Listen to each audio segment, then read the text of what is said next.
Hey, what's up everybody? It's Nicholas Davenport, aka Mr. Mental Muscle, and we're back to Mental Muscle Talks. Now, have you ever wondered why some people are just able to execute at the highest level no matter the standard or situation, while others, when the pressure's on, they fall by the wayside? Well, we all might be familiar with the phenomenon called choking. Now, it's happened to me, it's probably even happened to you, but have you wondered why this even takes place? Because this can affect anyone, whether it be a sport, taking a test at school, a job interview, or even a hot date. So regardless of what you're doing, when the pressure's on, it can negatively affect us. Now, I want to talk about at least what even happens when you succumb to choking. Now, the first thing we got to talk about is the stress response. You might know it as fight or flight, and this is the emotional response to when we're in a dangerous situation or a perceived threat. Now, it doesn't have to necessarily be something dangerous or a threat, but if we perceive it as such, a lot of physical as well as emotional things happen. Now, typically our frontal lobe, that's in charge of rational thought, executive functioning, processing, working memory, decision-making, things of that nature. But when we go into fight or flight mode, the amygdala, this is our emotional response center, tells us to just act. Now, this can be beneficial if you just need to get away or just neutralize what you're in. But if it takes a higher level of processing, we don't really want this to happen. So this impairs our actual working memory, which is how our brain takes in real-time information, manipulates it to use it to figure out what's going on, and relay long-term memory to bring it to the forefront to rationalize what to make sense of in real time. So if this is impaired, it'll be hard to understand what's happening in a pressure situation. You can see how this can affect you when you're choking, because you need to recall what you know. If you've ever taken a test or had something happen and you blank out, you can't remember, wait, what was I supposed to do? This is why, because now the working memory can't do its job and process real-time information and make sense of everything while everything is happening around you. Now, another aspect why choking can occur is something called paralysis by analysis. This is when we let things that are innate or learned skills become more to the forefront. Typically, if you learn how to do something, you don't have to think about it too much. Imagine when you first learned how to ride a bike. It was awkward at first. One foot down, next foot down, and you're wobbling and shaking. You might have fell down and skinned your knee a few times.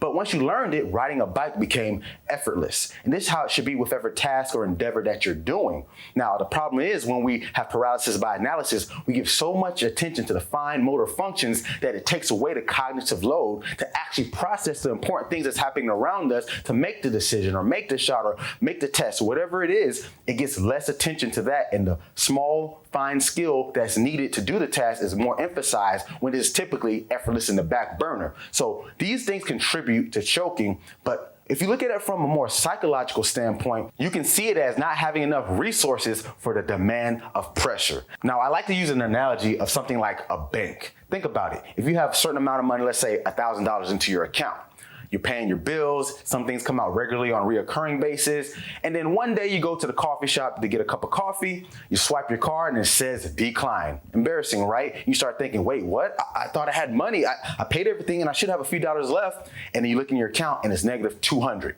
Guess what? You didn't have enough money to pay for a cup of coffee, something that's pretty simple and you've probably done hundreds of times, right? But guess what? And that panic mode is just like choking. You didn't have enough resources to pay for that cup of coffee, and it ignites a bunch of responses that make you freak out and not perform your best. Now, guess what? If you have enough resources, it just goes through smoothly and you execute. And it's the same thing that happens when you choke under pressure. So you can see all these things going on from a physiological aspect as well as psychological, not having enough resources, your brain literally going into fight or flight mode, making you panic, can all lead to choking under pressure. But let's talk about some ways to combat that so it can help you overcome the pressure and thrive when it matters most. Now, if you ever heard of visualization, this is something when you see in your mind's eye and picture the actual task, the actual goal, whatever you're trying to do happening within your mind. Now, there's a lot of research that backs this up, because what happens is the neurons have to fire even when you're imagining it, because it's simulating what actually needs to happen. So when these neurons fire, it's as if you've done it already. Think about like a dream. Have you ever woken up from a dream or a nightmare even? You're getting chased by like a lion and you wake up breathing hard, heart racing. It's because the perception of that signaled the stress response and it thought it was real. The same thing happens with visualization, but this is controlled and led by you. Now, just don't visualize the good outcome, also visualize the bad outcomes. Visualize the things that could go wrong, the bumps in the road, because once again, you want to be as if you've been there before. I always say you could be a tourist or a resident when it comes to stress and pressure. You want to be the resident. You've been there, you've seen it, you're used to it. The tourists, they've not seen it, they're overwhelmed. Be the resident. So make sure you picture both outcomes, not just the good, but also the things that could go wrong.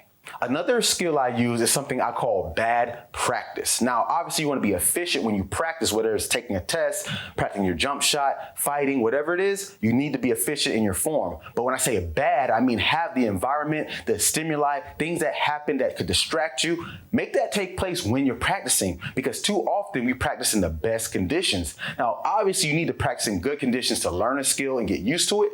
But once you get used to it, you need to add this pressure, because once again, it's simulating how you get used to the task when it's not in the best scenario, and you acclimate to it as if you've been there. Now, you can do it by adding noise to distract you, or even time limits. This is one of the best ways to add pressure, is with time restraints. If it typically takes a minute to do the task, give yourself 45 seconds or 30 seconds even, because that's going to put more pressure and you're going to feel rushed and you might not be able to handle it. But guess what? You'll adapt and overcome the more you do it. So try a little bit of bad practice when you're training or doing whatever you're getting ready for. Now, another thing I've noticed is a lot of people have rituals, things that get them in the mindset to perform. Now, this is okay, but I actually promote routines, not rituals. And this is the difference to me. Rituals are more so tied into an outcome. If I do this ritual before my task, this is the outcome I expect. But guess what? We can't really control outcomes. There's always variables that we don't have control over that can affect us. But with a routine, it's more so about understanding what mood or mind state you're in before taking on the task. This could be something as simple as taking a few deep breaths and then saying a cue word like, let's get it. Or you could maybe slap your knee and then picture what's going to take place, something to get you alert, and then you visualize. So you see how this can get you ready, but also say, what mindset was I in before I executed the task? Because too often when I ask clients, so what'd you do? How'd you feel when it happened? They'll be like, I don't know, I just did it.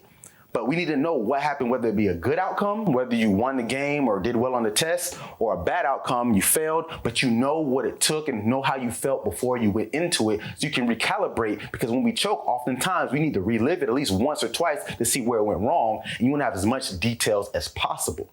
Now, to come back to when I talked about analysis by paralysis, this goes into internal focus versus external focus. Now, they both have their role. Now, internal focus means being more mindful of the fine motor movements, the things that go into doing the task or what you need to do specifically, while external focus is more so the outcome or just the doing of said task. For example, there was a study where they took some college football players and they had them do the 40-yard dash. Now, one group was given internal focus, where they focus on their arm swing, their knee drive, while the other group focused on the external of cover ground and get to the finish line. They saw that the group that had external focus ran faster than their baseline 40, and you can attribute this because the outcome of just going, just do it. When we choke, we typically give a lot of attention to what's going on internally. So you can see how this can carry over. Now, internal does have its place, but that's usually when you're doing something very fine motor skill related and you have more time to worry about it. When you're choking under pressure, it's typically when things are happening all at once and real fast. So that's why an external focus is very important. You should get used to that more so. Now, this last thing I'll talk about when it comes to preventing choking is having a pressure mindset. I call it a pressure mindset because when the pressure is on, you can see it as something that you're ready for or want to take on full force, or something that kind of seems threatening and you're not sure. Either way you look at it, it's going to add into the outcome that you're trying to achieve. So if you have a pressure mindset that says, I want this pressure, I can thrive in it, it's going to push you forward. While if you have the opposite, it's going to pull you back. So the pressure mindset is all about being able to internalize whatever stress or pressure in a way that I understand it's there. I know that's going to affect me, but I have the ability to overcome, and I'm going to do what's needed. And that way, you're already ready for it. You're welcoming it. It's not saying you want to falter under it, but you know that it is a factor, that it can happen. And this gives you the likeness to say, hey, this is nothing. Let me just do what I came to do, and this is easy. Now, those are just a few things that help you overcome stress, and it's not something you just get overnight. You have to practice these skills just like anything else, because this is important, because there's after effects about choking that can affect us because it makes us more timid to want to try again. And guess what? We repeat it. People talk about PTSD, and obviously with more severe things that can occur. But even with these, with a sport performance, a job interview, it comes back to us because our memory triggers when we're under pressure, and it usually brings up the negative experiences because that will protect us. But sometimes this protection can be too much, and it makes us not perform our best. So thanks for tuning in, guys. I appreciate your time. And as always, get your mind right.